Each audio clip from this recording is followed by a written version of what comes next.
Let's see. So I had that light background in high school where I had kind of like basic logic and a familiarity with just some of the core concepts.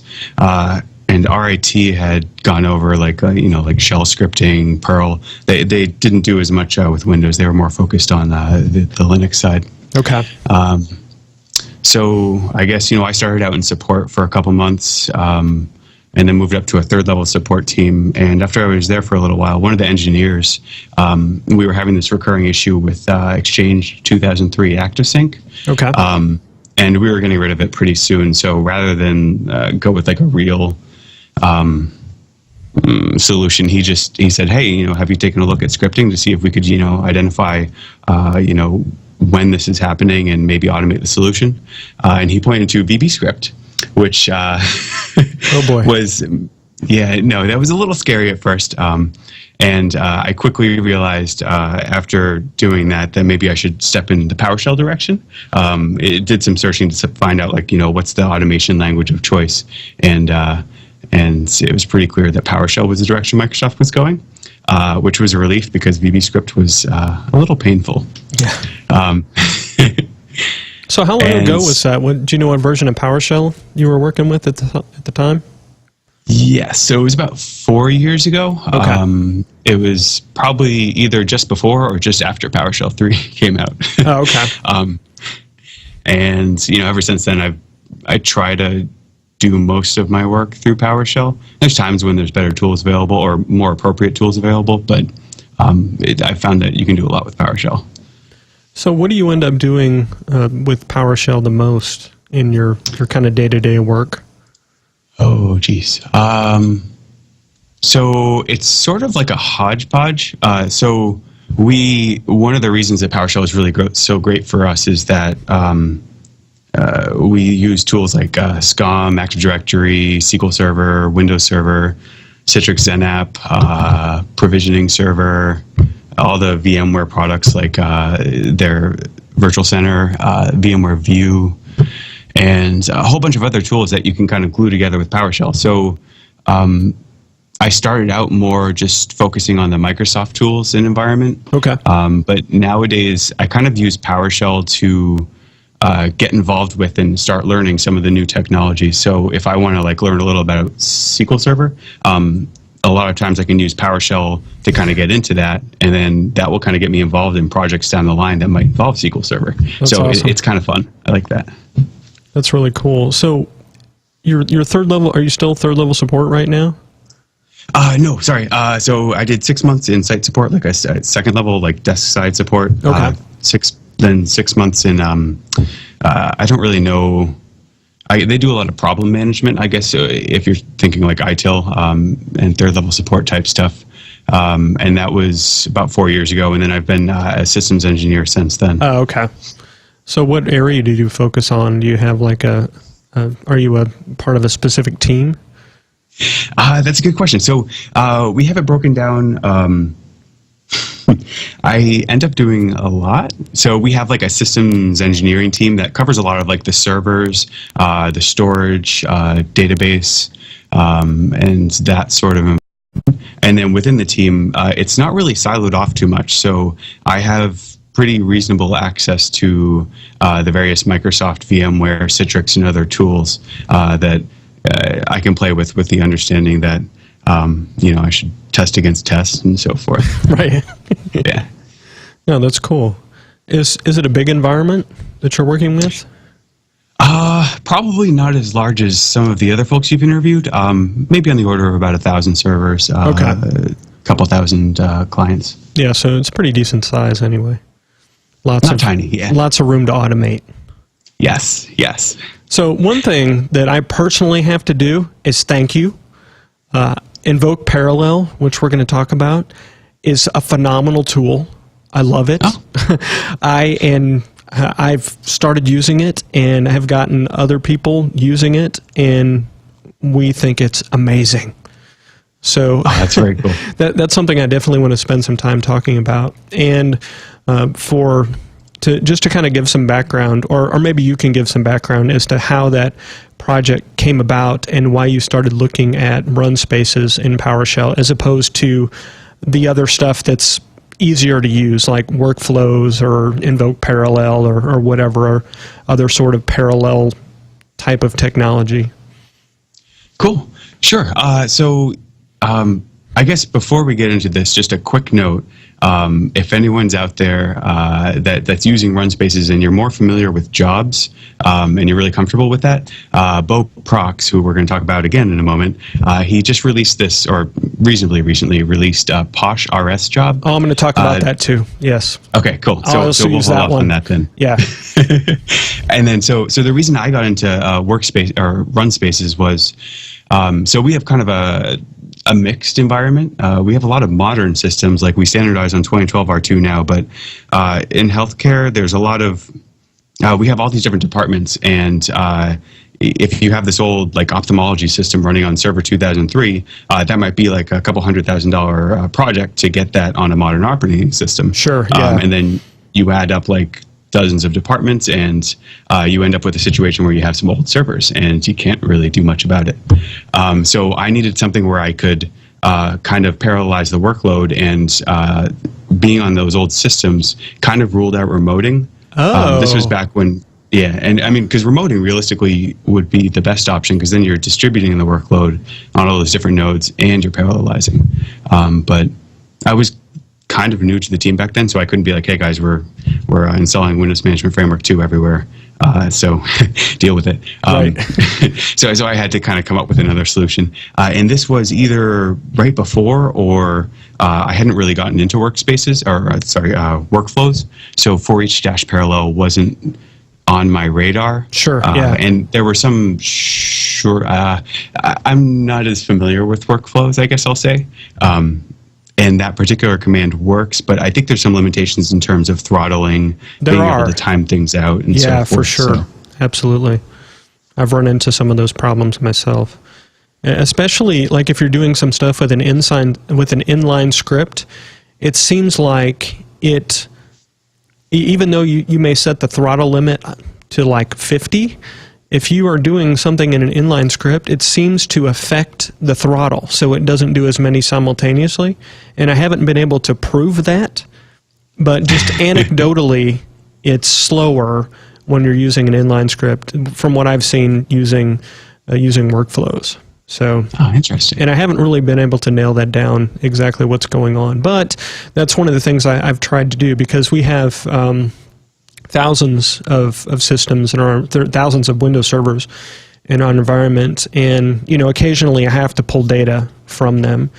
And I've tried different things. I tried workflows, I've tried jobs, I've tried spinning up jobs that spawn workflows, and just to try and make things as parallel as possible, with varying success. I mean, I got pretty decent at that, but then I found an earlier version of Bo Prox's workflow work, and then I found then you started working on it, or you had an earlier version of it. I was kind of following your work stream and Bo's work stream, and the latest two versions have just been amazing, and I've managed to pull data from more than 10,000 servers in under 20 minutes with both tools, which is just really, and that's from one system that I'm using to do that. So, yeah, I've been very happy, very impressed with the results so far. But, sorry, I interrupted. Oh, that's very cool. Well, I guess I should mention that, so the thanks really definitely go to Bo and the other folks out there. So I found, I think it was the 2012 scripting games. Bo had written about, I think it was like speedy network information querying, and he was using it specifically for that. Bo was just awesome. And he had this framework where you could just, he was using it specifically for that, but he had this kind of generic framework where you could just copy it out and use it for invoke parallel. So that's kind of where that started. And another guy, I'm going to mispronounce this, Tinosovsky, something like that. Yeah. He had a for each dash parallel function out there as well. That was. Oh, that's right. I did run across that. I did see that. And it works really well. It's just when I was extending the code, Bo's was a little easier and sort of fit what I was trying to do with the extension to it. So can we talk about run spaces, kind of how they work, and run space pools? And because some of that I don't. I look at the code and I'm trying to understand exactly what's going on. It looks like you're basically instantiating through the .NET framework another PowerShell instance, and you're feeding stuff into it, and then you're managing a bunch of those in a run space pool. Is that conceptually how it works? I think, yeah, I think Bo Prox would definitely be a better guy to explain this, but I think that's basically what you do. And if you work with PowerShell on the C# side, a lot of what you do here is sort of similar to what you would do on that side. Okay. Yeah, that makes sense. Now, you've had some help with this project too, haven't you? Yes. So you mentioned some of the more recent versions were a little. They've improved a little bit, and that is no thanks to the fact that we moved them over to GitHub. Okay. So when I first published it, I put it out on the TechNet script gallery, yes, which is more of like a distribution point. It's not really good for collaborating. So at one point, I started using GitHub, and I threw a bunch of PowerShell functions that I found helpful on it. A while went by, they kind of sat there. But then at some point, someone submitted their first pull request, and that was kind of exciting. They improved Invoke Parallel they basically made it so that if a run space gets into a state where it's completely frozen and we time it out, instead of freezing up your entire session, they say, oh, don't dispose the run space. Just forget about it. We know it's going to increase your memory. Let the script keep running. Yeah, and so that was pretty helpful. I definitely ran into that with earlier versions of Bo's work and with your work, where that I got into situations where that happened. And I still don't know what exactly causes it. It's just I know when I try to dispose it, I guess there's no way to say don't just dispose it, but just completely kill it and ignore anything inside that run space. But after that pull request, I got another pull request from someone at Microsoft, Sergey Vorobev. I'm probably mispronouncing that as well. And so he kind of, we talked, and he asked if we could kind of separate it out into a separate repository so we could kind of collaborate and work together on it.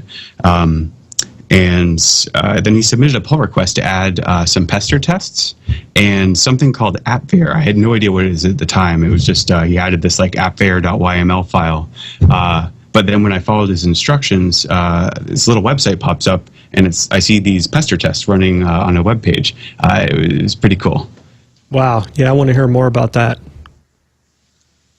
Where are we? So, let's see, GitHub. Yeah, sorry. That's okay. I'm trying to keep notes so I know where I am. Let's see.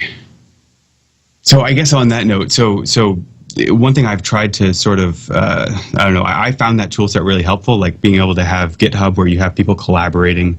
You can get input on your functions from other folks who can submit you pull requests, and you can help contribute and improve projects that you might use on a regular basis. So I found using that and then combining it with Pester to get, before I got that pull request from Sergey, I had always just sort of, I'll mess around with my code and I'll think of all the different places that might break with what I've recently done, and I'll just run these manual tests and hope that I cover everything. Right. And then having Pester do this automatically and having all these tests pre-written, it's really kind of a relief. It's a comforting feeling to know that I can kind of make these changes and not really worry about all the different scenarios that I should be thinking about. So did you write the tests, or did Sergey? Was it Sergey? Did he write the tests? He wrote like that first, just sort of like the pester test file with some basic tests in it, and then sort of we both added to that as we came up with different scenarios to test and ran into different bugs that we wanted to come up with test cases for. Okay, that makes sense. And I do want to back up a second before we get too far down that road and just make sure that we kind of level set. I mean, Invoke Parallel, it kind of does what it says. So you basically, you have a collection of whatever, and you pipe it into Invoke Parallel. And you have the ability to import any variables in your session. You have the ability to import any sort of modules or snap-ins in your session as well. And then you can set some throttle controls and timeouts and things like that. And then the tool then, or the function, spins up run spaces to manage that data to run whatever the script is, either a script or a script block. And then one of the things that I really thought was cool that you added, or someone added, was that the progress bar that shows you where it is, which I really appreciate. I think that's really cool, a nice feature. And then at the end, it cleans up all the run spaces and it manages the memory and things like that, which I've seen problems with earlier versions of people doing run space stuff where it leaked memory pretty badly, and you'd look at you'd close the ISE and then you'd open Task Manager and you'd see there's another ISE running and it's consuming like 3 gigabytes of RAM on your system and things like that. And now BoProx has taken a different tact using the same techniques. He created a module and it's called it's Posh RS, right? Posh. Yeah, I think it's Posh RS job. Posh RS job. And he basically does the same thing with run spaces, only he made it act like PowerShell jobs.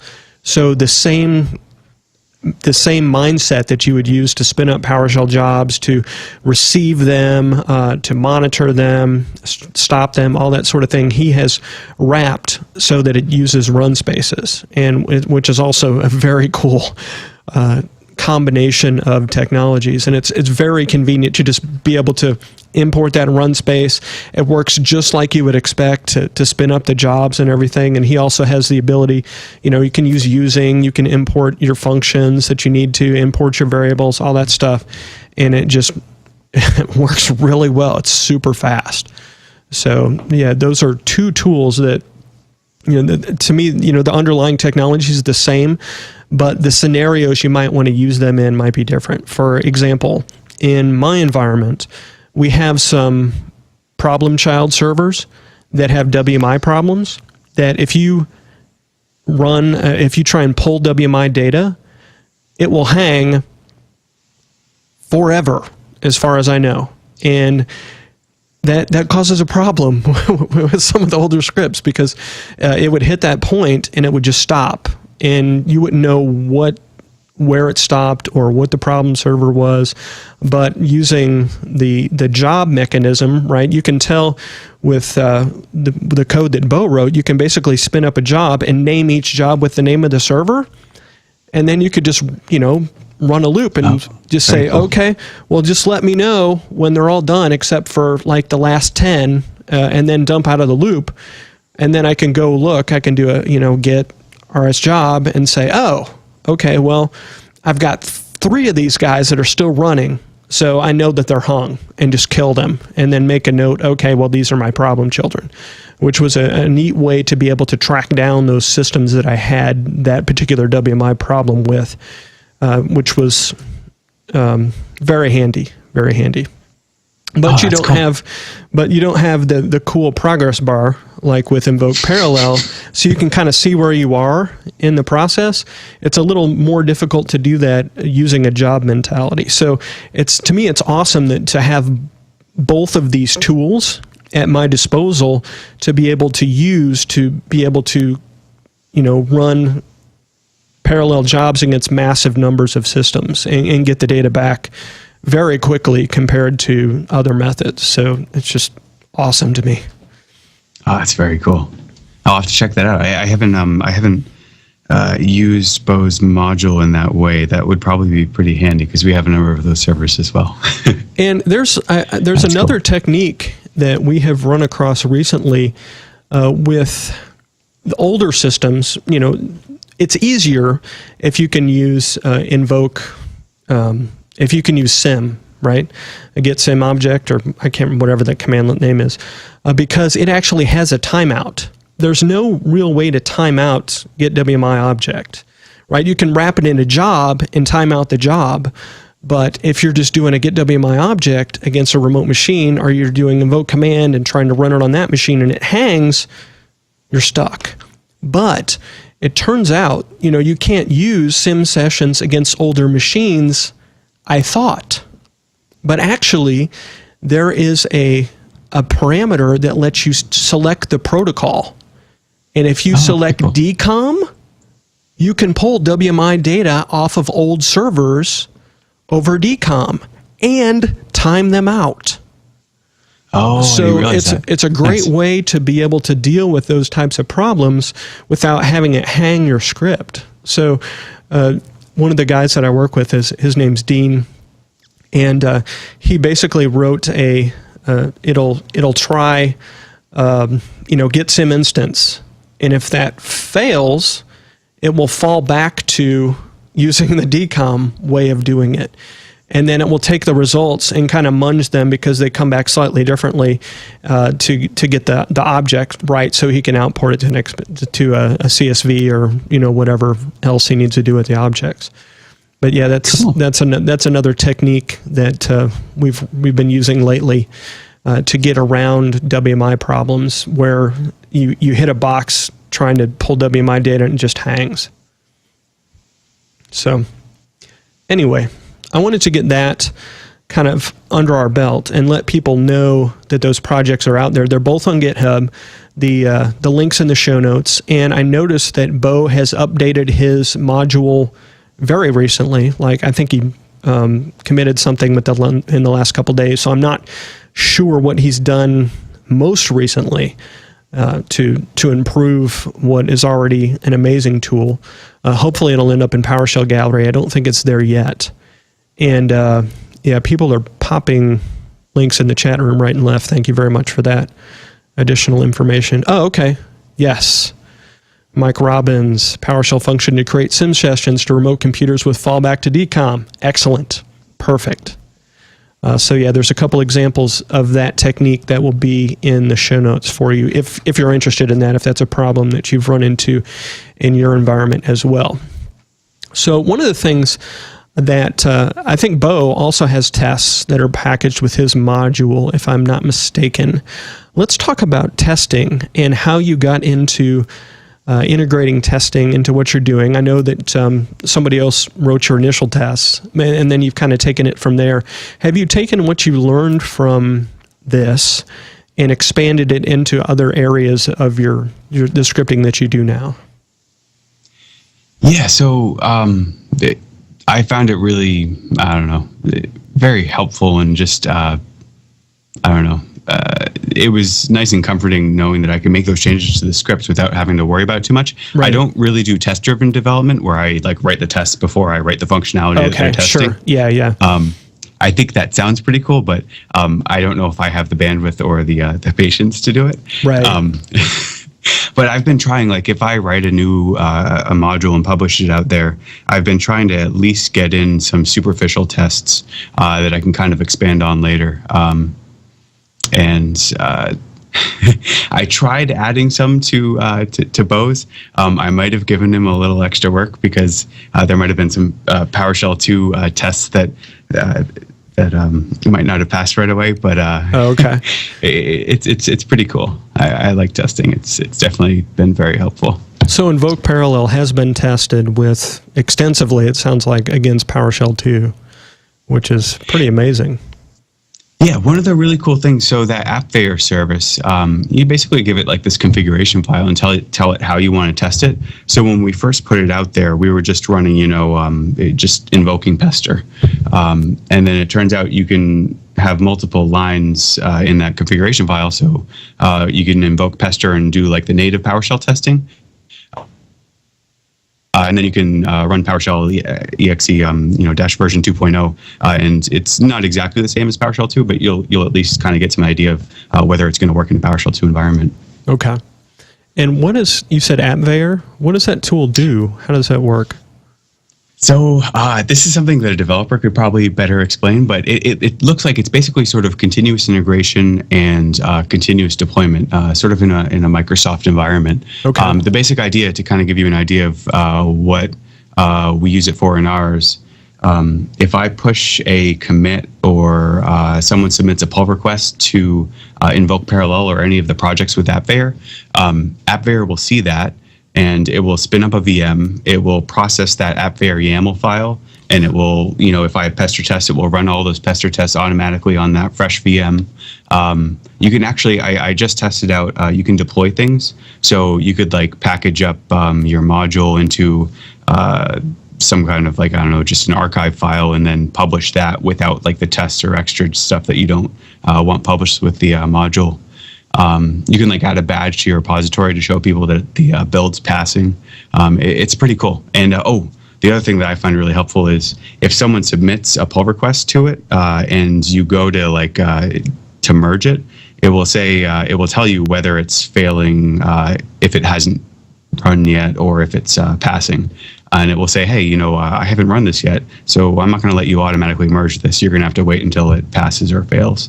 Or you can go to the command line and do it. So it's pretty cool. So how hard is that to set up so it spins up the VM? I mean, do you need Hyper-V, or can you do it against VMware, or what does it use? So is it using Variant? Right now, it's sort of in the it's a hosted service, but I know they're working on an on-premise solution. Okay. And it's still going to be this is free if you have an open source solution, and it sounds like the on-premise version will still be free as well. So that's kind of interesting. Although I'm not sure like what kind of requirements there'll be in terms of what VMs you'd actually run it on. Wow. That sounds pretty amazing. So you're spinning up the VM, and you're then running the test, or you're running the code on that VM, or you're running the code from somewhere else against that VM. Like if you're testing invoke parallel, don't you need something to do in parallel to do your test, or how does that work? Yeah, so it spins up and everything runs on that fresh VM. Okay. So for the parallel piece, you can test things like just in the pester test, like you could try testing it with like start sleeps and so forth, and just sort of measure to make sure that you're meeting the expected performance. So we don't necessarily like test it against like remote systems or anything. Oh, okay. Although theoretically you probably could. I haven't done that yet though. Very cool. Okay, is there anything else you want to tell us about that project? Because you've got other stuff going on too to talk about. Oh, the one other thing. So I would definitely encourage folks to get involved with this. GitHub itself, that's pretty cool. There's other solutions like Bitbucket, but using it in combination with Pester and AppFair it's starting to get more popular. So you might have noticed some of the DSC resources actually dropped on GitHub this morning. So if you guys want to go out and contribute to Microsoft's DSC resources and actually have your changes pushed up to their repository so that other people can use them, they're using GitHub, Pester for testing, and AppFair to run the continuous integration piece. So wow, it's a pretty slick tool set. Yeah, I know that they've been talking about that for a while. They must be happy that they finally have been able to pull the trigger and start doing that. It is very cool, and I hope at some point maybe PowerShell itself is out there, but we'll see. It may happen. Jeffrey keeps saying it, that he thinks it's going to go open source. He thinks it's just a matter of time, so that's it's pretty amazing. Yes. So what's the future? Or do you have future plans for Invoke Parallel? Are you planning to put it in a module and have it available in the PowerShell gallery or anything like that? I think Sergey had suggested that. We tried packaging it up in a PSM1 file, and some of the functionality that we were using that sort of looks at the variables that are in the current user session, it doesn't necessarily translate over once it's in a module rather than a .source function. I saw a comment about that in the code today when I was looking at it.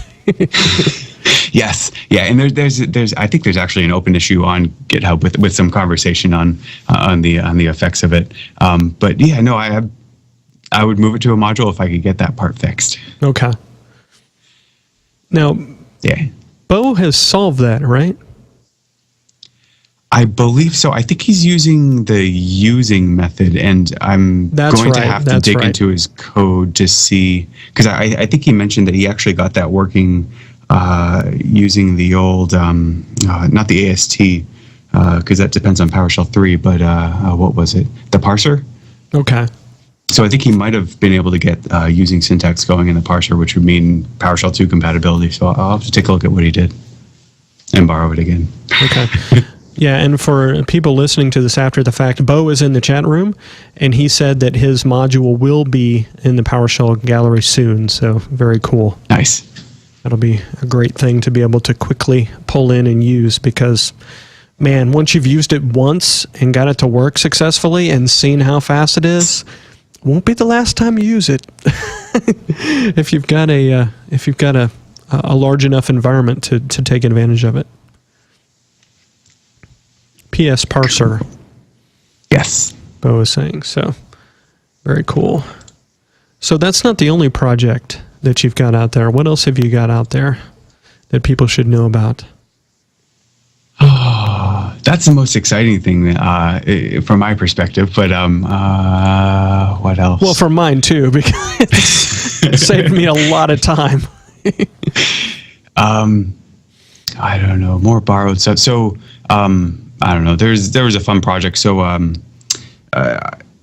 lot of times I'll have this solution that I might write at work, and I use Microsoft SQL at work. Okay. And if I want to write about it and blog about it, I end up, I'll start out a blog and I'll end up with like 500 words or more, just trying to kind of explain how to get it configured and set up in Microsoft SQL and all the caveats that might come up in doing so. So I looked around for a solution for just kind of simplifying that, and SQLite actually looks like it's a really solid solution for that. Jim Christopher had a SQLite PowerShell provider, but I'm kind of biased against providers, so I ended up writing. I ended up just writing a quick module for working with SQLite with just functions rather than within a provider interface. Okay. And so there's a PS SQLite function module out there, but it's pretty basic. It could probably use a lot of refactoring and improvement, but I just got to the point where it kind of mimics some of the commands I use on the Microsoft side. Like I use invoke SQL CMD2 a lot, and this has like an invoke, I don't know what it is, invoke SQLite query or something like that. And they're they have similar syntax and parameters that you could use. And then there's also like an invoke SQLite bulk copy that works pretty similarly to invoke SQL bulk copy on the Microsoft SQL side. So now if I write something that focuses on the Microsoft SQL side, I could fairly easily sort of transport it back and blog about it using SQLite. Okay. Of course, I haven't actually done that yet, but that's the plan at some point. Yeah, that sounds cool.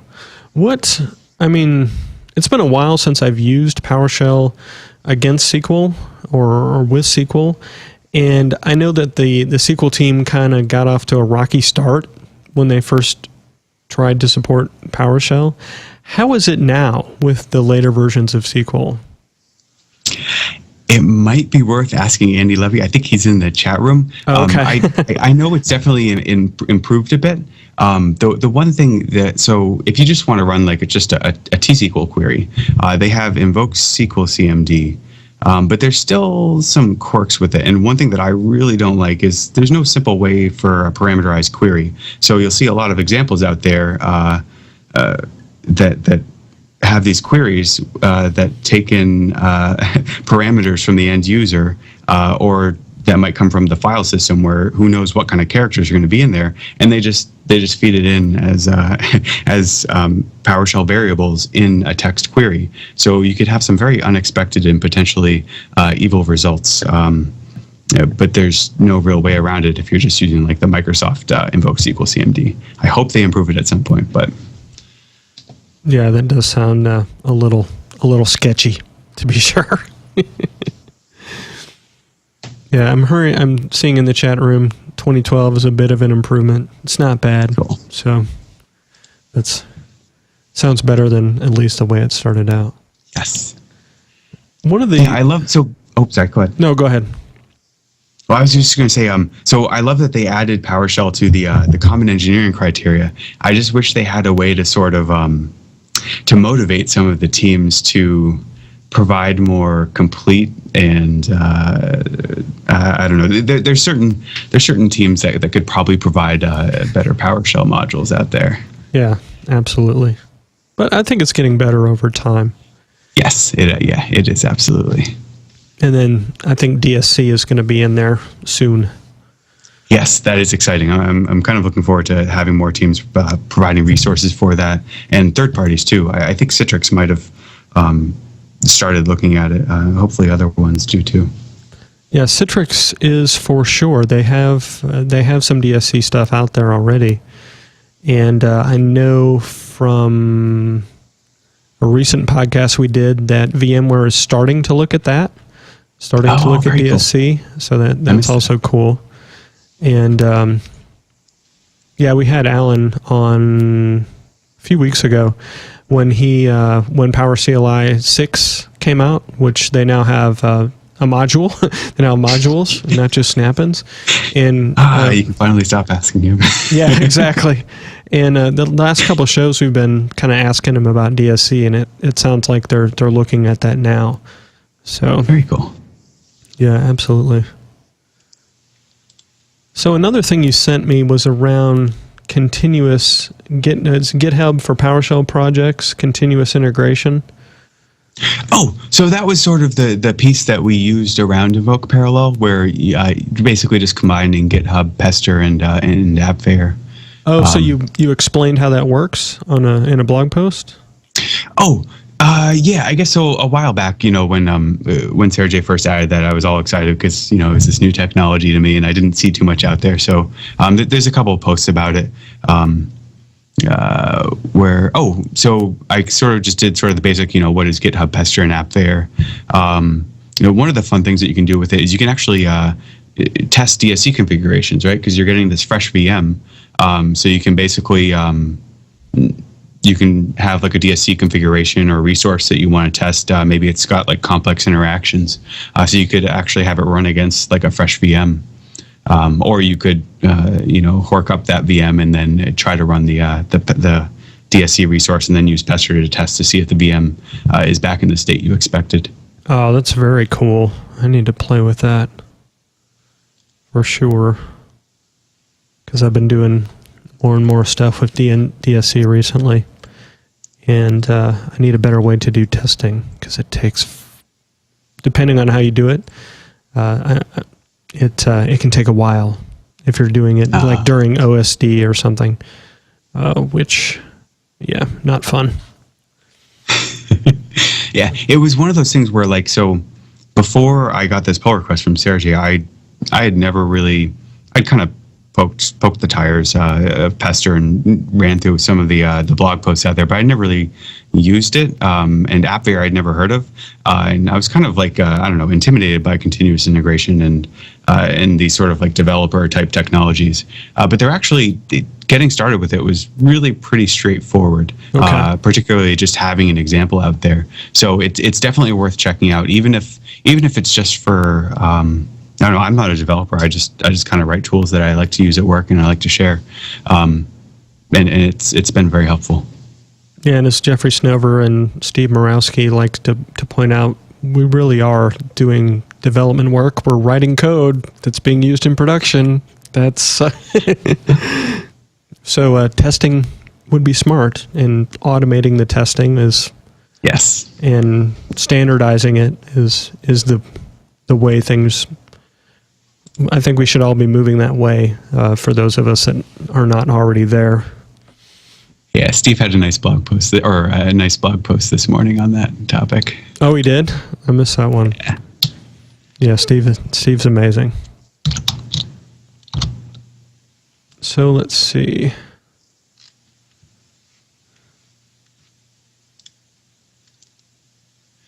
Oh, I guess I should mention, so I'm mentioning all the stuff with GitHub, AppFair, and Pester. There's going to be probably a bit deeper of a talk on it at the virtual PowerShell user group. I think it's sometime in May, probably around May 7th. Okay, that's the one that Joel Bennett runs, right? Yes, okay. Yeah. So Sergey's going to be on the show then, so it would probably be worth stopping by there. He's really. Oh, geez, did I just copy the wrong? I'll paste the link later. Okay. Very cool. Is that coming up later this month? Do you know, or when? I think it's going to be May 7th. Okay. That sounds about right. Cool.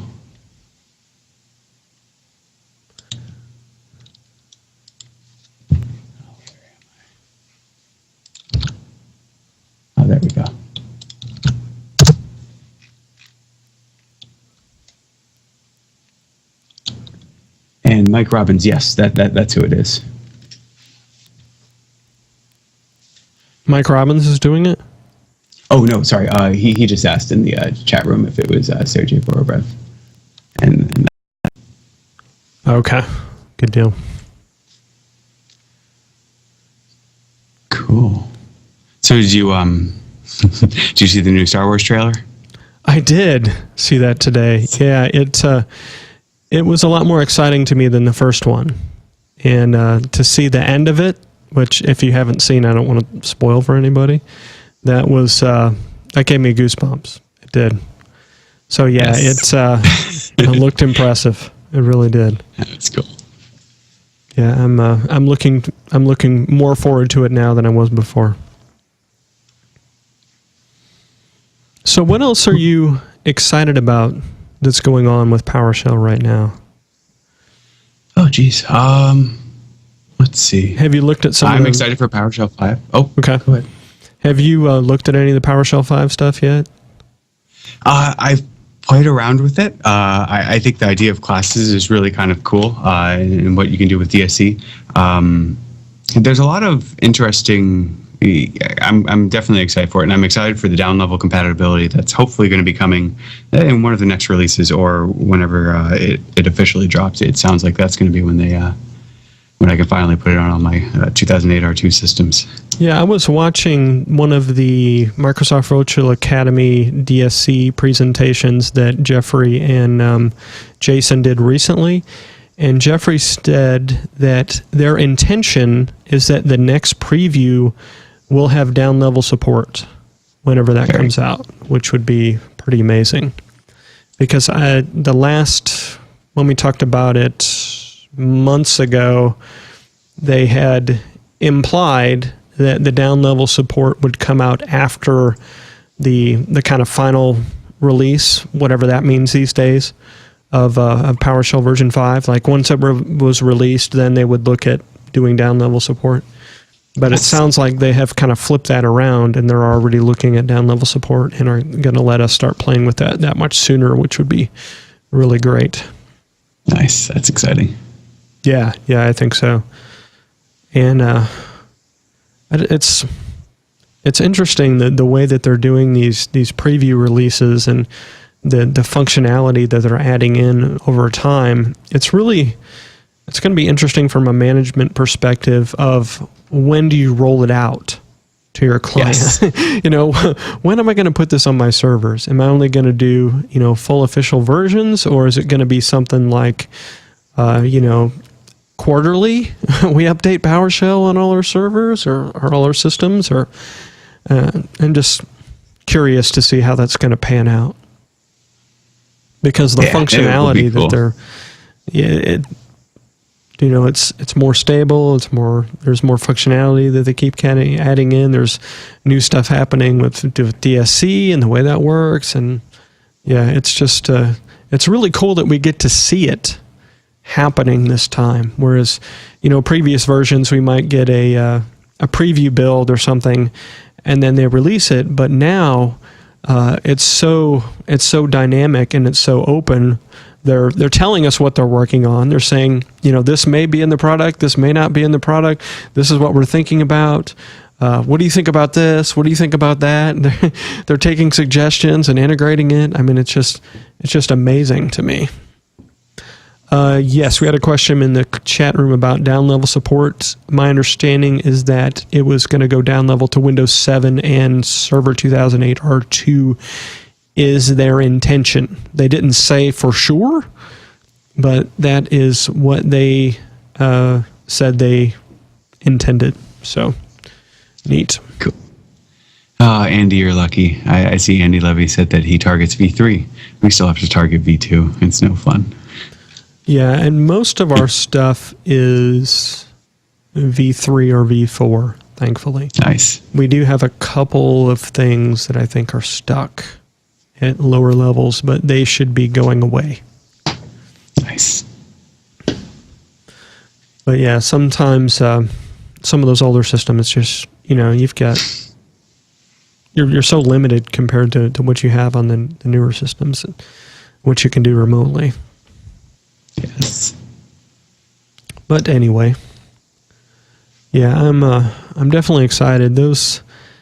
Even if you are not somebody who is interested in PowerShell DSC, which I don't know why you wouldn't be, but maybe you don't do anything that has anything to do with configuration management with PowerShell. That's certainly a possibility. But there was some information. There was some information in those Microsoft Virtual Academy sessions, stuff that Jeffrey Snover just kind of pulls out and mentions about PowerShell version 5 and about the way that they're going, that you may want to look at watching those, even if you're not too interested in the specifics of DSC. There's still a lot of interesting PowerShell information in there. And he even was kind of, I know that Nano Server has been announced since they recorded those sessions, and he mentioned something during one of the sessions that I can see now what he was talking about because of some of the stuff that's come out about Nano Server, and I'm hoping that at some point we will get Jeffrey on to talk about Nano Server and kind of what it means from a kind of a wider view, a wider perspective, and what Microsoft is doing with that, because it's was pretty shocking to me when they announced that, and kind of how it's, I mean, it makes a lot of sense that they would move their focus that way and have a kind of a stripped down server for those types of applications. But yeah, I mean, what that means from a PowerShell perspective, not exactly sure. Is it going to be full PowerShell on there? Is it going to have the full .NET framework? Is it going to have some smaller version of the .NET framework that we've kind of heard about from time to time? So I guess we'll see. Yeah, that would be kind of cool. I think they're doing the core CLR, and I think I might have seen the slide with core PowerShell. I don't know if that was from that leak or if that was from the announcement, but that'll be interesting, because I'm assuming if at some point they open source PowerShell, and they've already open sourced core CLR, that we might see something like core PowerShell in other ecosystems if that ever happens. So that's one of the things that's really exciting for me, but I don't think that will be for a while. And I mean, we've even heard people from Microsoft say it might be possible to open source Windows at some point. And maybe that would start with something like Nano Server. Maybe they would open source that. That would be interesting, because they did cut out a lot of the crap. Yeah, some future version of that. It doesn't have a lot of the code and things that might take longer for them to go through and decide, okay, can we make this open source or not? Because it's so stripped down, and if they're already open sourcing parts of it, it might make it easier. I don't know. Cool. Yeah, I hear there might be some sort of announcement or discussion at the upcoming summit. I think Jeffrey made a comment at ChefConf. Oh, really? About that, so cool. I'll be looking forward to that. Excellent. Yeah, and he also made mention of Ignite and Build as announcements coming there as well, and more information. So yeah, it's times. Another exciting time. Yeah, they seem to be coming more frequently, which is amazing to me. Well, anyway, let's make sure to mention where people can find you. I know that you're blogging. Do you want to tell people about your blog and where they can find out more about what you're doing? Sure. So I'm on Twitter at PS for PowerShell Cookie Monster, or I guess I don't even know what my blog is nowadays. Let's see. Something at github.io, ramblingcookiemonster.github.io. Yeah, the link will be in the show notes.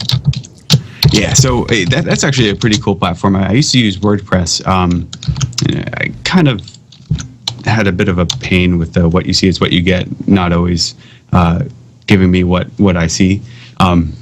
So I ended up moving to github.io, where it uses Jekyll, and it does sort of like static page generation.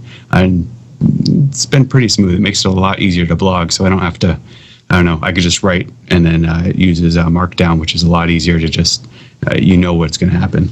Oh, really? So that's what I'm using now. Yeah, I have not looked at that at all, or seen many people who are using it as a platform yet, other than what when I was looking at your site today. So tell us some more about that. Let's see. Well, the thing that I really like about it is it uses Markdown. So if you're ever like copying and pasting content from different forums or mediums that use Markdown, having your blog posts there makes it very easy to just have stuff going back and forth.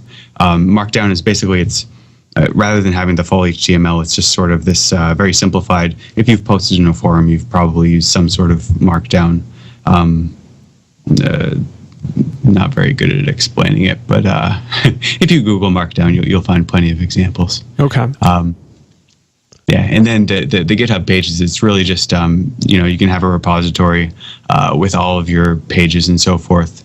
The one negative thing to that is if you look at the history, you'll see all like the nitpicking commits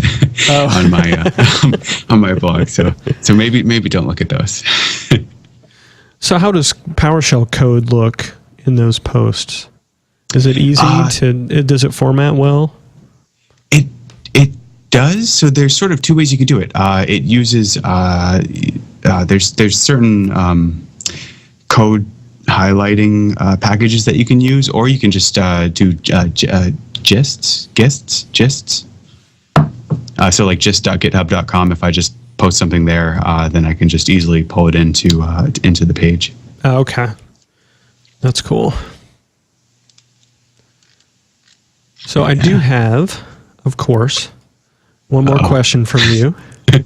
As you have been a long-time member of the chat room from time to time, I know you know what's coming. This is so fun. Warren, if you could be a superhero or have a superpower, what would you pick and why? I tried thinking of ones, but I couldn't really find anything exciting. So the first one that came to mind was being an omniglot. Basically being able to understand and communicate in any language, I think would be pretty cool. Including programming languages. I do not. We have never had that. I don't think. Huh. That's a very cool one. So what all would you do with that? It would make traveling more a bit easier. Yeah, it would make traveling a lot easier. Yeah. Oh, beyond that, no, I don't know. Yeah, I would think so how would that work with a programming language? You would just be able to look at random code in any language and understand it? Yes, that would be nice. That would be very cool. And write it? Yes. Which would be even more valuable. Awesome. Well, thank you very much for coming on. And cool. Well, thank you again for all your work on Invoke Parallel. Very cool project. And thank you to Bo Prox for all of his work as well. And if you haven't looked at using run spaces in the past because it was not as easy to work with, not as easy to deal with as other technologies, definitely take a look at these two projects because they have done the work to make it simple for you, that you can just pipe stuff into it and do massively parallel operations. Have you found a sweet spot for tuning the throttle limit in terms of memory and the overhead versus the benefit? It kind of just depends on like sort of what's going on in the actual script block that you're running. Okay. I haven't really found a good sweet spot. I've ranged from anywhere from like 20 if I don't want to like overload the network and I'm doing heavy network traffic, up to like hundreds if I'm just doing like quick pings or really quick queries. Yeah, I have too, and I've maxed out servers using them for run them pretty hot while the script was running, but it did run very, very fast. Nice.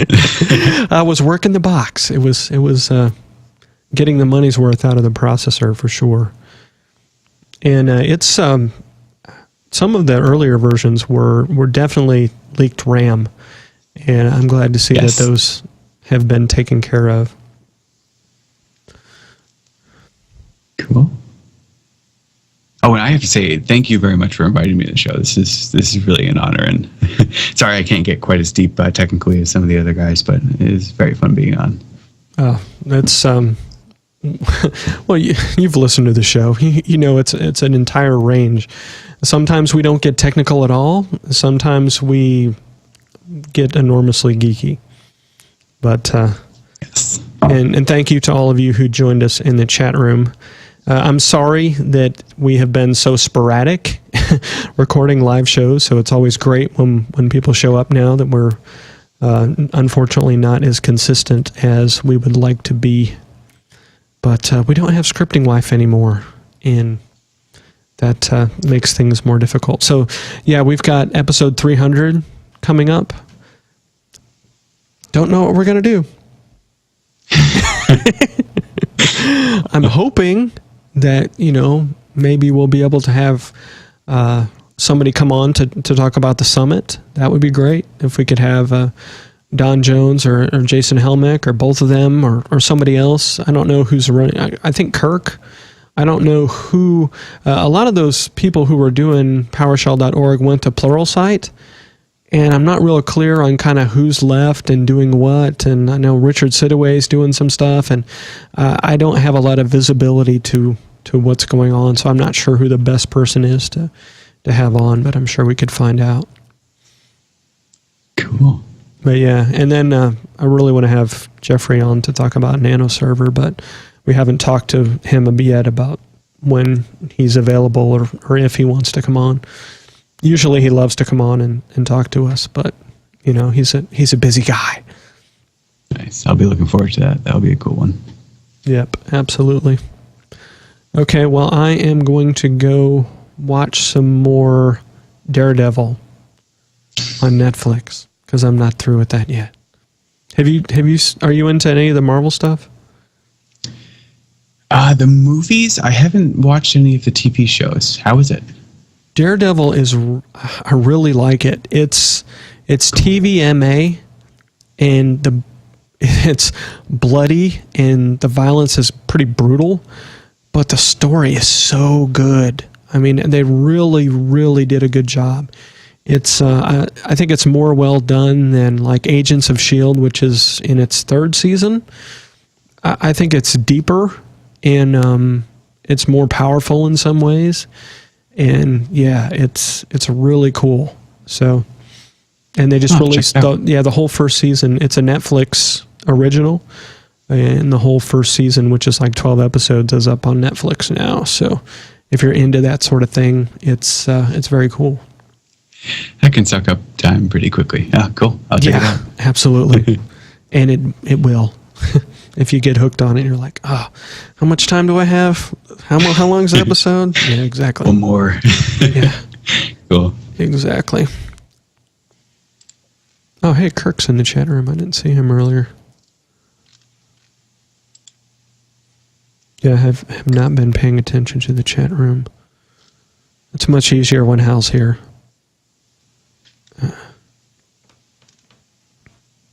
Cool. But I thought you did really well, despite being shy and being concerned about that. And me not being as good an interviewer as Hal is. Hal does a great job. He's got a Splunk podcast. I don't know if he's posted any episodes yet, but he's been recording that. And he got some new gear and stuff, so yeah. Oh, very cool. Maybe Sir Gary George. DSC modules going to GitHub. Yeah, that would be another good thing to talk about. For sure. Okay, well, good night, everybody. Thank you for joining us. And I'm not sure then when the next live show will be. Hopefully it'll be 2 weeks from tonight. That would be, the week after the summit. That would be ideal, assuming we can find somebody to talk about it, and we can, Hal's available. I know that he's traveling this week. He's also traveling next week. I don't know if he's going to be at the summit or not. I'm not clear on that. At one point I thought he was going, and then at one point I didn't think he was going. And I'm not sure. Are you going? No, I'm not. They were completely sold out. One of the guys from my team is going, Rob Fulton. He's okay. He's a very cool guy. He's going to be there. And So yeah, between him and the videos, I'll have to get caught up as soon as I can. But unfortunately, I will not be there. And I also thought I was going to be at Ignite, but that got shut down. So I don't know if I'm going to get to go to anything this year. Hopefully, I get to go to the MVP Summit. If I get to go to the MVP Summit, then that's good enough. Cool. All right. Well, have a good night, John. And thanks, everyone, for listening to me ramble. Good night, everybody. Take care.